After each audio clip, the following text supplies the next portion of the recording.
Most people get their most deeply ingrained beliefs of what it means to remodel a home and what making good choices for their home will look like from mass media, HGTV and its print media siblings.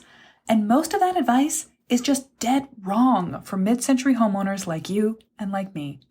Today, and for the next dozen or so episodes, yeah, I have that much to say on the topic, I'm going to be pushing back on the default remodeling advice that you'll find on television, online, in magazines, and see manifested in big box home improvement stores and hear echoed in the mouths of run-of-the-mill general contractors. But we're not here to be negative. Instead, I'm going to use this theme as a way to give you positive, encouraging, actionable advice to make timeless, tailored choices for your home. In short, this season's theme is the remodel advice you'll never get from HGTV. Hey there, welcome back to Mid-Mod Remodel. This is the show about updating an MCM home, helping you match a mid-century home to your modern life. I'm your host, Della Hansman, architect and mid-century ranch enthusiast. You're listening to episode 1601. Does the calendar rolling over to 2024 stir up some questions about your house that you kind of feel like you need answered right now? Or maybe you've got some pressing design woe that's been weighing on your mind for way too long. Well, my dear mid-mod remodeler, I'm telling you this first. I'm about to give away 10 free 30-minute consult appointments next week. Do you need a January jumpstart call? I would love to chat with you about your home. So go grab a free 30-minute call slot while they're hot. I did this last summer, by the way, and I had such a great time digging in with some mid-mod homeowners in need of design guidance. We had major breakthroughs on every single call, and so I knew I was going to need to do it again after a little breather. Here's the thing. I hear from a lot of people that they feel stuck in their remodel plans, and maybe you can relate. People get hung up at a couple of key spots along their home improvement journey, but here's what I've been hearing the most lately. You're too busy in your life to pull together all the details of a remodel. Just thinking about it hurts your brain. Or you can't even get a contractor to call you back about your plans, even though it's January. Or you're worried that your dream plan doesn't match this economy or the state of your budget. What could you do? Or you haven't even broken the ice. You're scared to just do anything to your house without doing everything wrong. Do some of those sound like your fears? Well, I can't fix the economy or train new contractors to fill our gap, but I can offer you some very helpful advice to get you past your sticking point. How do I know? Because those are problems that I've helped clients work around in recent calls. So I want to get you unstuck too. Let's schedule a 30-minute free January jumpstart call to get you to your next step, whatever that is. I've blocked out the next week in my calendar, including all of MLK Day, if you happen to have that off work, and I will be chatting with the first 10 folks who lock down a time and fill in their questionnaire. So this is your head start, listener. Fill in the form. You can pop over to the link in my show notes and find it, and basically just tell me who you are and what your current sticking point is, and get your January jumpstart call locked in before I send an email to my 2,500 closest friends and then shout it out to 20K buddies on Instagram. This is your chance to get in ahead of all of them. So, are we going to chat next week? As always, you'll find the show notes with that link and a transcript of the episode, plus anything else I reference on my website at midmod-midwest.com/1601. So during this episode, and this whole season really, we're going to spend a lot of time talking about the dangers of monoculture design. And of course, that's not new to HGTV. Better Homes and Gardens, Popular Mechanics, there have been magazine versions of giving everyone the same advice about their home for decades. And it would be ridiculous of me as a student and advocate of mid-century ranch-style homes to say that uniformity in construction is a bad thing. Mid-century homes are incredibly consistent in their philosophy of how they're organized and their structural techniques and how they are built. One of the reasons I can run the design business that I do, giving people universal advice about their homes and giving people remote design work for houses from the mid-century era across the US and beyond that I've never been to and will never be to, is how consistent they are. Although we also use a carefully developed system of discovery to get the structural advice, the photographic documentation, the plan information we need, because of the consistency of technology and building types for mid-century homes, I am able to make assumptions about how a mid-century house is built inside of its walls that I couldn't for a house built in the 1930s or one built in the 70s or 80s, because those construction techniques are not as broadly consistent as the houses built from 1945 to 1965. I don't know what's going to happen behind the wall the same way that I know what's up inside a mid-century house. But we also want to think about how universal can mean different things. When I give advice about mid-century homes, that is pretty broadly applicable. But I would never give advice to everyone in every era of home in every part of the world. That's nonsense. And yet, a lot of the advice you're going to see in a magazine, online, on TV, is written or spoken as if it is meant to be universally applicable to every house in America, regardless of what the lifestyle of the people who live inside it is, what their budget is, or when their home was built and designed. So in this episode, we're going to touch on a bunch of topics that we'll dive more deeply into later this season. But in general, I want to give you your permission slip right now, in case you hadn't already gotten it from listening to Mid-Mod Remodel.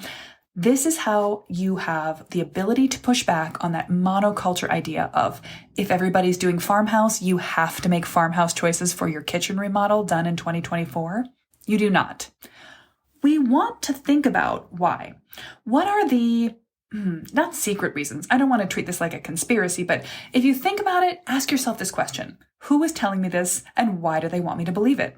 This is one of the driving forces behind my mother's ethos. She is a print journalist, and she's always wanting to know what's the motivation behind this interviewee, what's their perspective, and how does that inform the advice, the opinions, the words that they say. And this is absolutely important. When you're talking to people about your home, you want to think about how to get advice from different experts. You certainly don't need to have the skills of a master plumber in order to hire some plumbing work done on your home. You can take the words, the advice of plumbers to heart. But you also want to think about what are the various different motivations of the different people you speak to and that you listen to. When we think about who we're getting advice from, when it's coming from online, when it's coming from television media in particular, who is telling me this and why do they want me to believe it is so often being driven by paid advertisers who recommend certain things. There are also motivations to keep eyeballs on the screen. Television-based remodeling shows are always going to be based on a shock headline reveal. So they want to make as big a possible change from what was there at the beginning to what's there at the end, no matter if what was there before was pretty good.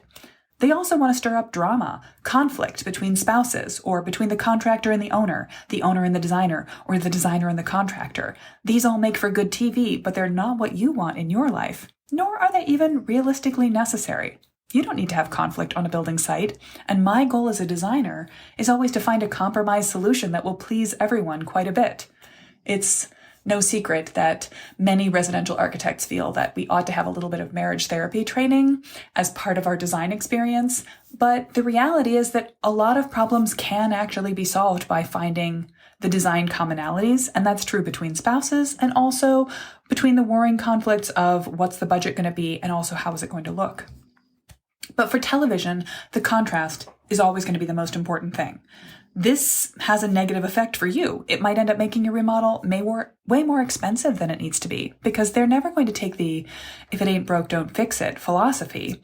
That is a wonderful way for us who live in mid-century homes that have any of their original mid-century qualities intact. Sometimes a little bit of maintenance or repair can keep something that may have gone out of style and come back into style right in the house. It doesn't need to be torn out and replaced. I think it's interesting to think about the fact that this idea of monoculture, of standardization of what is a good idea for a house, doesn't actually help people. It doesn't make people feel good. In fact, there have been a number of articles recently, I'll link to them in the show notes page, about how standardization, how everything should look the same, the way we see it on sort of influencer social media culture, makes people feel unempowered in their home. I find the idea of people not feeling empowered to make their own personal choices for their home very sad, but also completely understandable. Many of the homeowners I speak to as my clients and my students who reach out to me or who listen to the Mid-Mod Remodel podcast are really worried about making a wrong choice for their home. And the message coming out of HGTV and other similar monoculture type media sources is that there is only one right way to do your house. And that is probably whatever Joanna Gaines is doing right now. But I have to tell you that whatever Joanna Gaines is doing right now is not motivated by the best interest of the person that's going to live in that house. It's what she thinks is cool, sure, but it's also what she thinks is easy to do, cheap for her system to put together, and a dramatic change from what was there before. And it will also have some sort of clickbaity elements. Now, I don't think she's setting out to make homes for people worse or make design choices that people will hate or will age poorly, but at the end of the day, she's not really giving advice that you or I can use. Now, it's not really possible for a person speaking to a television audience in the United States to give specific advice in the way that I can give specific advice to my audience. I know you're all living in mid-century homes or love them, but HGTV does not know what area your house was built in. They don't know how much you like or dislike it, and they do not know what its state of maintenance or how it fits the lifestyle of your family living there. They have none of that information, and therefore they can't really give personalized advice about what to do in a home, so they don't bother. They just give universal advice. And at the same time, that so-called universal advice is in a way all very specific to a type of home that you and I don't actually have or love. In my opinion, most of the advice you'll find on HGTV and in these kind of home decor magazines, shelter magazines, is actually about how to add design features to a house that has none. Now, that can be appropriate if you're living in a house that's so worn out that everything needs to be repaired. If you're living in a house that must be fully gutted due to a mold or an asbestos issue. Or if you're living in a house that was built in the 1990s or later, it may have no innate decorative qualities, or it might have a completely fake pasted on decorative quality. A real house made out of shaky tacky. Let's leave Daly City out of this for that purpose. But a house like that, a house that has no innate quality, is a potential candidate for just applying a new style over it. You're not hurting anything by taking off faux Tudor or faux Renaissance or faux colonial or faux plantation style gross exterior and then making it more farmhouse. They didn't really have any innate design to begin with because they were just drywall boxes with ridiculous faux crown moldings stapled on. In those houses, there's nothing to start from, and you can go ahead and add whatever in the Joanna Gaines farmhouse shiplap siding you want. But that's not what our houses are like. Our houses do have an innate style. A light one, sure. A minimalist one, yes. And one that hasn't really been visible. In the 80s, it seemed like nothing. To people who had grown up with this as the default for their generation, they thought they were adding style to a house that had none. But I think that to us, looking back at the mid-century era, we can see the innate but subtle choices in clamshell molding, in simple slab unpainted plywood doors, in simple bits of brick that create a little bit of a language that having inside and outside the house. Those things don't need to have another layer of style applied over them. They simply need to be enhanced or expanded on. Now, the other thing that's different about what you want and what the people who are creating content for social media and for HGTV is that they are always focused on a speedy and dramatic transformation. Now, you might want a speedy remodel. I'm not going to tell you don't, but the nature of television is a literal speed run. And we will spend an entire episode, maybe more, about the unrealistic ideas of how quickly remodeling can happen that are given by home improvement shows. And they always fudge their timelines. But they're also just making choices that help them go as quickly as possible. Their purpose in making a design decision is sometimes how quickly that transformation can be effected. Whereas for you, your ultimate goal might be, yes, it'd be nice to get this done quickly, but you also want it to last for the next several decades. So waiting an extra month for delivery time of the exact right material, that's a good choice for you that a home improvement show would never make. They also have a goal to maximize the difference between the way the house looks on the day they show it first to the final reveal on television. I would find it fascinating, by the way, to watch a show about how previous HGTV remodels have held up, both in terms of how those materials have aged and in terms of how the people living in those houses like what was done well enough to keep it, or have they made their own adjustments or completely changed it over again since the time of the show. It would be fascinating to see all those things, but we don't know them. This is the reason that I always encourage people to come back to their own timeline, to come back to their own why. The dream stage of what's the purpose of these changes is more important, really, than how long it takes to make them. And the drama of the transition is not actually a great idea. A bigger contrast means you're moving perhaps further away from the mid-century era that your house was built in. And those big refreshes often lead to tacky or dated looks just a few years later, let alone decades after the fact. So that falls into the category we may do an entire episode on why you do not need to paint everything in your house white and why you shouldn't. But the reason they're doing this in home improvement shows is that rooms painted white film well, they look bright and cheerful, and they show up cleanly on television. But in reality, a room painted entirely white can feel harsh or sterile, and that's not really what you want done in your home. It's fine to get the occasional bit of advice from HGTV. It's certainly fine to watch it like a game show or to take amusement from it. But remember, when you look at it as a place to go for remodeling advice, the motivations of the people making those shows are totally different from what I assume to be your design goals for your home. I'm just going to go out on a limb and say, you're probably hoping for some or all of the following. You want to make choices that will feel timeless, so you don't have to do them again in 10 or 15 years.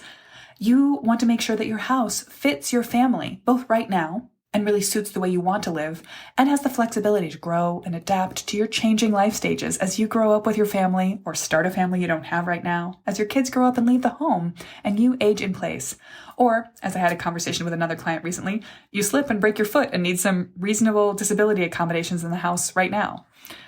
You also probably want to make sure you're spending your money in the most effective possible ways. Now, that might not mean spending the least, but it certainly means that you want to spend your money on the things that really matter to you, the things that please you, that feel worthwhile. Not necessarily the most dramatic things, but the things that will deeply affect the way you live in and feel about your house. A short way to summarize this is that all of your goals are planning for the long term. That's true even if you're not necessarily planning to stay in your house forever. If you know you're going to need to move, or it has some quality that means you're going to have to move at some point, you're still planning for a longer term than an HGTV show, because you're planning for how the house will appeal to the next person and the person after that. And I would argue that's not about standardizing it and making it some sort of universally bland average of choices. It's about making sure it feels timeless and well-built and flexible. All of the choices you'd be making for your own family, if done right, should add up to the good choices for the potential for resale, either at the end of your life or whenever you need to move from one place in America to another. One last thing to let you know about this season's topic. Let me be clear. I am punching up here. I'm talking about HGTV as a concept and also as specific shows, but really, I'm not even trying to pick holes in a particular episode or a particular type of remodeling show. I'm punching back at the way I have seen the effect of HGTV perpetrated on the world around us. And I'm going to be saying some kind of mean things, discussing my dislike of, my disdain for, my disapproval of some of these choices that we see coming out of HGTV into the big box stores, into what things are being recommended by contractors, into things that have been done to mid-century homes that exist. But none of this is aimed at you or anyone you know who may have made choices in the past influenced by this advice. If you've made choices for your home that you don't feel great about now, that's not your fault. It's tough out there to find mid-century appropriate advice for a mid-century home, and you're doing the right thing right now by getting interested in how to make better, longer-lasting, more appropriate choices for your house going forward. What I want to do with this season is guard against more people making regrettable choices for mid-century homes based on what they're hearing from the HGTV show playing in their dentist's office. Not at all to shame anyone who's ever made a choice in the past influenced by the very confident, loud, strident voices telling you what is the quote-unquote right thing to do. So let's all gather together and push back on the monoculture of trendy, dramatic, fast fashion home improvement media. I don't want to turn you off, so if this makes you feel like you've gone in the wrong direction, just pause, give yourself a little grace, and we'll start to talk about how to make better tweaks and small transformations, tailored choices for your house going forward. So in the end, you'll feel that you've really done well by your mid-century home, and it can live well for you. Before we wrap up the episode, I want to leave you with a little encouragement. You might be thinking about 2024 as the year you're going to make big changes to your house. Make a master plan, either on your own using the Ready to Remodel program or hire Midmod Midwest to take on the process of planning a master plan for you. You might be thinking about the general contractor level work that's going to happen, or setting up dreams for a big DIY-able project that's going to set your life into chaos for months to come, but be so satisfying when it's done. But you don't have to wait for the future to make changes to your house. I want to encourage you to think about what's small but significant. I like to call these level 1 changes you can make right now, possibly this very week. A level 1 change, a level 1 remodel is something you can buy and install or DIY in a few hours that still transforms the way you feel about your house. I'm going to be suggesting some small but significant ideas each week, and I want to see which ones land for you. But the importance of a level 1 move is both that it makes a change in the way you feel about your house right now, and that it sets the stage for a bigger project, gives you a sense of satisfaction that can counteract the overwhelm that is natural with a long period of inertia as you plan for a big, daunting, expensive, contractor-led project to come. I encourage you to think about the possibilities of little changes you can make in your house right now, in January, with your new year, new 2024 energy. And I would love for you to reach out and let me know what you've got in your mind. If you're feeling particularly excited to dive in, I'll point you back to a long ago episode, all the way back from season 2, episode 203, gives the formula for a room upgrade recipe and lets you know how you can make some level 1 changes to any room in your house. And beyond that, I'll be sharing some level 1 upgrade ideas at the end of each episode throughout this season. So keep your ears pricked for what's going to work best for you, and I encourage you to take some action on making your house a little more your own right now this month. You've got this, friend. Okay, a topic shift. I often talk about how a level 1 change is something that you can buy and install or DIY in a few hours that can transform your home. I'm going to be suggesting small specific ideas for you to tackle in your own free time each week over the next season of the podcast. Let's see what lands for you. So today, I'm going to tell you why right now is the perfect time to order and install a new mid-century style mailbox for your home. Now, this might not seem like the most obvious season for curb appeal updates, particularly in some parts of the country, but you can install a house-mounted mailbox in any weather that's not actively sleeting with a little planning. It's just a few minutes with a drill outside, and it's a nice trade to make for the festive cheer of the holiday decorations going away. You might be taking those down right about now, so put something else back into place to make you smile when you pull up to your house every day. This has the advantage, too, of setting your planning wheels in motion. So once you have a new favorite color mailbox, you can start planning purchases and paint jobs and the other adjustments you can make around the exterior of your house to match up to the new theme as the season gets more DIY outdoor project friendly. One of my favorite moves is to paint your front door the same color as your new mailbox. It's simple, it takes the guesswork out of it. You can take the mailbox down to the paint store and have them use their scanning device to match the color exactly, or you can get swatches and have the fun of bringing them home to test to match or complement the color. You can also find yourself setting a trend. One of the most fun things about exterior updates to your mid-century house is that you can watch your neighbors pick up on your good ideas in real time. One of the first things I did to my house after painting it was to install a new Modbox mailbox, and it tickled me so much to see that over the next 18 months or so, half a dozen of the same type of mailbox popped up on my neighbors' houses along my dog walk route. So give yourself the New Year's gift of feeling like you've got good taste, and do your neighbors a favor by setting a good example. One of the best qualities of a small update, a level 1 update, is that it's both inexpensive, easy to take on, and it's something you're going to touch on a regular basis. You'll admire your new mailbox every time you return home from a trip away, and you'll touch it every day when you check the mail. So if this has got you feeling excited about it, you might want to grab a broader free resource on front door curb appeal updates. So you can find that and some more advice on making great changes to the outside of your home at midmod-midwest.com/1110 when I talked about front door updates in general. And it'll have some recommendations for specifically midmod style mailboxes. Let me know if you decide to make this change. And if you do, send me a picture of what you choose and how it looks when you install it. Let's recap. We've talked a lot today about how you're getting a lot of advice from HGTV, yes, but also from print media, from magazines, from other television programs, from Netflix, from the checkout aisle at the grocery store, certainly from big box stores and from most general contractors out there, that there's one right way to remodel your house, and you need to do it this current trendy way to avoid making a mistake.